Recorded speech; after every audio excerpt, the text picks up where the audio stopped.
नमस्कार दोस्तों, स्वागत है आप सभी का हमारे YouTube channel knowledge for you में। आज के इस वीडियो में बात करेंगे, अगर आपको केंद्र सरकार में एमटीएस पद के लिए फॉर्म फिलअप करना है तो आप इस वीडियो को पूरा जरूर देखिएगा। इसमें कौन कौन से डॉक्यूमेंट्स लगेंगे मैंने इस वीडियो में पूरा प्रोसेस बताया हुआ है। अब आइए समझते हैं फॉर्म को कैसे फिलअप करना है। मैंने डायरेक्ट लिंक डिस्क्रिप्शन बॉक्स में दे दिया हूं, तो आप वहां से क्लिक करके डायरेक्टली इस पोर्टल पे पहुंच सकते हैं।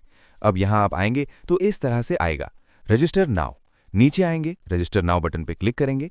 बगल में लॉगिन का भी ऑप्शन था, यहाँ पे ईमेल आईडी लिखेंगे, एक पासवर्ड बनाएंगे। पासवर्ड जैसा चाहे वैसा आप बना लीजिएगा। फिर उस पासवर्ड को कंफर्म करेंगे। रजिस्टर वाले ऑप्शन पे क्लिक करेंगे। रजिस्ट्रेशन करते ही आपका इस तरह से सक्सेस हो जाता है रजिस्ट्रेशन। आपको यहाँ पे अपना ईमेल आईडी जो आपने पासवर्ड बनाया था वो लिखेंगे और लॉगिन करेंगे। लॉगिन करते ही अब आपको प्राइमरी डिटेल्स खुल जाएगा। यहाँ पे आपको प्राइमरी डिटेल्स अपना भरना है, तो अपना नाम लिखेंगे। आपने कभी नाम चेंज किया तो येस करेंगे, वरना नो करेंगे। यहाँ पे फादर्स नेम, यहाँ पे मदर्स नेम, यहाँ डेट ऑफ बर्थ आपको लिखना है। यहाँ लिखने का ऑप्शन आ रहा है, माइनस देके इस तरह से आप जो है डेट ऑफ बर्थ अपना क्या करेंगे, लिखेंगे, जो भी आपका डेट ऑफ बर्थ है, ठीक है ना। उसके बाद यहाँ पे आपका एज ऑटोमेटिक आ जाएगा। ये 6 दिसंबर 6 फरवरी 2026 के डेट पे आपका ये डेट ले रहा है, तो आपका एज जो है 25 वर्ष। अब देखिए, अपर एज में छूट भी मिलता है। जो SC ST आते हैं उनको 5 साल का छूट मिलता है। जो OBC आते हैं उनको 3 साल का छूट मिलता है। तो अपर एज में छूट आपको देखने को मिलता है। यहाँ पे प्लेस ऑफ बर्थ में अपना जहाँ भी आपका बर्थ प्लेस है वो लिखेंगे। अपना सिटी का भी नाम लिख सकते हैं, अपने गांव का भी नाम लिख सकते हैं। यहाँ इंडियन रहेगा ऑलरेडी। यहाँ जेंडर बताना है, मेल है कि फीमेल है, तो यहाँ से आपको आ जाएगा। यहाँ पे आप विकलांग हैं तो बताएंगे हाँ विकलांग है। देखिए, विकलांग को भी अपर एज में 10 साल का छूट मिलता है। केंद्र सरकार का प्रावधान है ये। कोई भी वैकेंसी केंद्र सरकार की आती है या अपर एज में छूट SC ST को, विकलांग को मिलता ही है। नहीं है तो नो करेंगे। यहाँ पे कैटेगरी अपना बताएंगे, जो भी कैटेगरी है, EWS, जनरल, अनरिजर्व जनरल में आ जाएंगे। OBC NCL है आपका तो NCL यहाँ पे हम चूज करेंगे। तो देखिए, यहाँ पे NCL सर्टिफिकेट मांगेगा, इशूइंग अथॉरिटी और इशू डेट। तो आप जहाँ से भी अपने राज्य स्तर से बनवाए हैं वो आप लगा सकते हैं, कोई इशू नहीं है। जब आपका चयन हो जाएगा तो आपको बाद में सेंट्रल गवर्नमेंट के फॉर्मेट में मांगा जाएगा, तो आप बाद में भी लगा सकते हैं। SC ST हैं तो अपना SC ST का सर्टिफिकेट देंगे, और EWS हैं तो अपना EWS सर्टिफिकेट देंगे। यहाँ आपको आधार कार्ड का संख्या देना है फोटो ID कार्ड नंबर में, और एक्स सर्विसमैन है तो येस करेंगे, वरना नो करेंगे। और यहाँ length of service in armed force, अगर आप आर्म्ड फोर्स में काम किए हैं तो उसका लेंथ बताना होगा, नहीं किए तो आप इसे नो कर देंगे। इसके बाद नीचे में आपसे पूछेगा कि आर यू परमानेंट गवर्नमेंट या ऑटोनोमस बॉडी या सेमी गवर्नमेंट। अगर आप एम्प्लॉई हैं इस तरह के किसी भी सेक्टर में, तो आप यहाँ येस करेंगे, वरना नो करेंगे। और यहाँ पे ऑर्गेनाइजेशन आपको बताना होगा। अगर आप येस करते हैं तो CSIR के एम्प्लॉई हैं ऑलरेडी तो येस करेंगे, वरना नो करेंगे। और यहाँ पे आपको अपना पद का नाम बताना होता है। अगर आप येस करते हैं तो मैरिड हैं कि अनमैरिड हैं, सिंगल मैरिड का ऑप्शन है। आर यू स्टेइंग अब्रॉड, आप बाहर रहते हैं तो येस करेंगे, और नहीं रहते हैं तो नो करेंगे। अगर येस करते हैं तो यहाँ कंट्री का नाम लिखना होगा। यहाँ पे अपना कॉरेस्पॉन्डेंस एड्रेस, प्रॉपर एड्रेस यहाँ लिखेंगे, फिर सिटी, फिर डिस्ट्रिक्ट, फिर यहाँ अपना राज्य चूज करेंगे, फिर पिन कोड लिखेंगे। यहाँ पे परमानेंट एड्रेस आपको बताना है, तो ऊपर में कॉरेस्पॉन्डेंस एड्रेस है, नीचे में परमानेंट एड्रेस आपसे पूछा गया है। यहाँ पे आपका ईमेल आईडी ऑलरेडी शो होगा। सेकेंडरी ईमेल आईडी देना दीजिए, वरना इसे छोड़ेंगे। मोबाइल नंबर देंगे यहाँ पे, दूसरा मोबाइल नंबर देना चाहते दीजिए, वरना इसे छोड़ देंगे।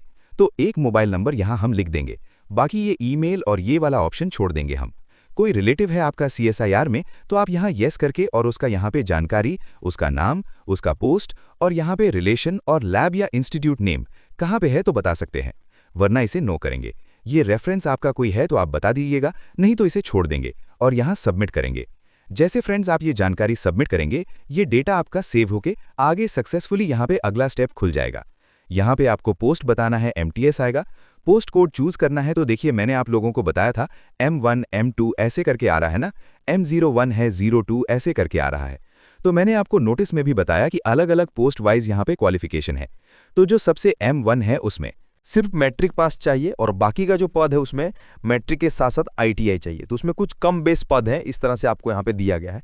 तो आप अपने अनुसार देख लीजिएगा कि यहाँ पे किस पद पे अप्लाई करना चाहते हैं। तो मैं एक जो है M1 वाले पे अप्लाई करना चाहता हूँ, मैं इसको चूज करूंगा, सबमिट करूंगा। अब यहाँ पे आपको पोस्ट टाइप और भी आप चाहते हैं तो यहाँ पे और भी आप यहाँ पे ऐड कर सकते हैं। जैसे मान लीजिए आप जो है ITI भी किए हैं, मैट्रिक भी किए हैं, तो एक तो आप ये चूज कर लीजिए। बाकी इसमें से कोई ट्रेड से आपने ITI किया हुआ है तो वो भी आप यहाँ से चूज करके इसे सबमिट कर सकते हैं। मैं नहीं कर रहा हूँ। अब मैं सीधे आगे क्या करूंगा, यहाँ पे एजुकेशनल एंड एम्प्लॉयमेंट डिटेल्स वाले ऑप्शन पे हम क्या करेंगे, क्लिक करेंगे। अब हम इसका जो है क्वालिफिकेशन की जानकारी ऐड करेंगे M1 पोस्ट के लिए। यहाँ पे हम जो है बताएंगे किस राज्य से मतलब पढ़ाई किया हुआ है, क्वालिफिकेशन मैट्रिक सब्जेक्ट क्या है और यहाँ पे उसका परसेंटेज क्या है, कब आपने पास आउट किया। रिमार्क में कुछ देना चाहते हैं तो आप यहाँ पे देंगे, इधर स्क्रॉल डाउन करना होगा और यहाँ पे फर्स्ट सेकंड ऐसे रिमार्क में बोला गया लिखने के लिए आप लिख दीजिएगा फर्स्ट सेकंड है तो सेकंड।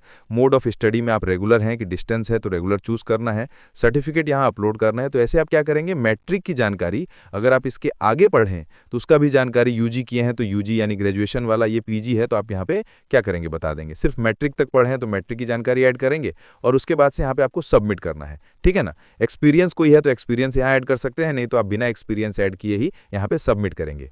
जैसे फ्रेंड्स हमने यहाँ पे सबमिट किया। अब यहाँ पे देखिए आप हमारा अगला स्टेप आएगा अपलोड सर्टिफिकेट का। तो हमने ये सबमिट कर दिया एजुकेशनल क्वालिफिकेशन, ये हमारा सबमिट हो गया। ये पेमेंट हमारा माफ़ है क्योंकि SC ST का पेमेंट नहीं लगता है और बाकी कैंडिडेट्स का यहाँ पे पेमेंट लगता है, जनरल OBC को। यहाँ अपलोड सर्टिफिकेट पे हम क्लिक करेंगे तो यहाँ पे अब हमको जो है फोटो अपलोड करना है। यहाँ सिग्नेचर अपलोड करना है। यहाँ देखिए कोड भी शो कर रहे हैं किस पोस्ट पे आप फॉर्म भर रहे हैं। फिर यहाँ पे proof of date of birth में अपना जो है 10वीं का यहाँ पे या बर्थ प्रूफ का सर्टिफिकेट आप अपलोड करेंगे। यहाँ पे आधार कार्ड, यहाँ पे कैटेगरी सर्टिफिकेट और यहाँ पे अगर नेम चेंज किया तो उसको अपलोड करना ऐसे छोड़ेंगे। और यहाँ पे आपको NOC देना है अगर आप ऑलरेडी काम कर रहे हैं कहीं पे तो। और इस तरह का देखिए जो रिक्वायर्ड है वो दीजिए, बाकी छोड़ दीजिए। एनी रेलेवेंट भी मांग रहा है, ये सब आपसे मांग रहा है। तो जो रिक्वायर्ड है वो आप यहाँ पे क्या करेंगे, लगाएंगे और जो नहीं रिक्वायर्ड है उसको छोड़ देंगे। तो हम यहाँ पे फोटो सिग्नेचर को चूज करेंगे, मैट्रिक का चूज करेंगे, आधार चूज करेंगे, कैटेगरी सर्टिफिकेट चूज करेंगे, बाकी सब छोड़ देंगे। और आप 1 MB से कम के जो है PDF फॉर्मेट में आप यहाँ पे अपलोड करेंगे, ये ध्यान रखिएगा। सिग्नेचर का यहाँ पे गाइडलाइंस दिया हुआ है कि आपका 100 KB से कम होना चाहिए, फोटो 100 KB से कम, सिग्नेचर 50 KB से कम होना चाहिए। और बारी बारी से सबको अपलोड करके यहाँ सबमिट करेंगे, इसको टिक करके। तो ऐसे आप क्या करेंगे, अपलोड कर देंगे। एक इंपॉर्टेंट जानकारी, जैसे कि मैंने बताया SC ST को फी नहीं लगेगा, बाकी को यहाँ पे 500 रुपये का फी देना होगा। तो देखिए जो कैंडिडेट्स यहाँ पे फी देने वाले हैं उनको यहाँ पे SBI कलेक्ट का लिंक मिलेगा, इनके ऑफिशियल जो नोटिफिकेशन है उसमें आप यहाँ से क्या करेंगे, SBI कलेक्ट पे जाएंगे और यहाँ से आप जो है क्या करेंगे, फी को जमा करेंगे, ठीक है ना। तो आप यहाँ से जो है ये पूरा मतलब डिटेल्स में नोटिफिकेशन में दिया हुआ है कि कैसे आपको जो है फी पेमेंट जमा करना है। आप यहाँ से चेक कर लेंगे और उसके लिए अप्लाई कर देंगे। बाकी जब आपका फी जमा हो जाएगा तो फी रिसिप्ट भी यहाँ पे आपको देखिए अपलोड करना है, उसका प्रिंट आउट निकालेंगे PDF में। ये देखिए यहाँ पे जिनका फी लग रहा है उन्हीं को यहाँ पे फी रिसिप्ट अपलोड करना है, नहीं करेंगे तो फिर आपका एडमिट कार्ड नहीं आएगा, ध्यान रखिएगा। तो आपको यहाँ पे इसका रिसिप्ट भी अपलोड करना होगा। फिर आपको यहाँ पे क्या करना होगा, सबमिट करना होगा। जिनका नहीं लग रहा है SC ST हैं उनको यहाँ पे नहीं चाहिए, उनको फी माफ है, तो आप यहाँ पे क्या करेंगे, सबमिट करेंगे। फी किसका नहीं लग रहा है तो समझ लीजिए यहाँ पे अच्छे से दिया हुआ है, देखिए 500 रुपये फी आपका जनरल OBC EWS का लगेगा। बाकी देखिए यहाँ पे SC ST विकलांग महिला और CSIR कोई एम्प्लॉय है उनका और जो एक्स सर्विसमैन है उनका फी यहाँ पे जो है माफ है, जो कि यहाँ पे नहीं लगेगा, एक्सेप्शन यहाँ लिखा हुआ है, ठीक है ना। तो बाकी लोगों को यहाँ पे फी जमा करके उसका जो है रिसिप्ट यहाँ पे अपलोड करना होगा, जो कि मैंने आपको यहाँ पे दिखाया। तो आप यहाँ पे समझ गए, ये सब जानकारी आप लोग अच्छे से पढ़ेंगे तो भी समझ में आएगा, मैंने बता दिया, आप लोगों को समझ लीजिएगा। फिर यहाँ सबमिट करेंगे। जैसे फ्रेंड्स आप सबमिट करेंगे, ये सारा जानकारी अपलोड करने के बाद से आपका फाइनल प्रिंट आउट यहाँ निकल जाएगा। आप यहाँ से प्रिंट आउट निकाल लेंगे और यहाँ लिख भी रहा है कि आपने M01 के लिए जो है सक्सेसफुली सबमिट कर दिया है फॉर्म को। अब चाहते हैं और भी कोई पद पे अप्लाई करना तो यहाँ से आप अप्लाई करके उसका भी यहाँ पे पहले ये डिटेल सबमिट करेंगे, फिर यहाँ से ये डिटेल सबमिट करेंगे और फिर लास्ट में प्रिंट आउट निकाल लेंगे। तो मिलते हैं किसी नेक्स्ट वीडियो में। ऐसे ही देखते रहिए हमारा YouTube channel knowledge for you. Video अच्छा लगे तो लाइक, सब्सक्राइब, शेयर जरूर कीजिएगा अपने दोस्तों में। तब तक के लिए जय हिंद।